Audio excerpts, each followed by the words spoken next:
Hello, welcome to Do It Yourself channel.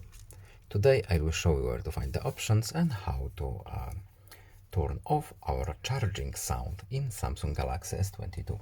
Right now, when we plug in our charger, we will have a sound,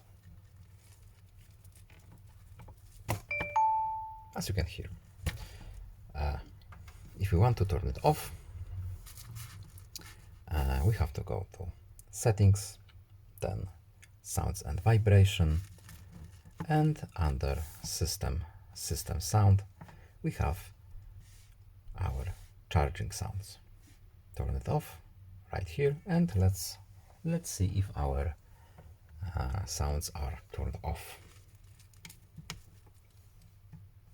Yes, now our charger is silent. I hope this video was helpful to you. Please leave a like and subscribe. Have a nice day and see you in the next video. Goodbye.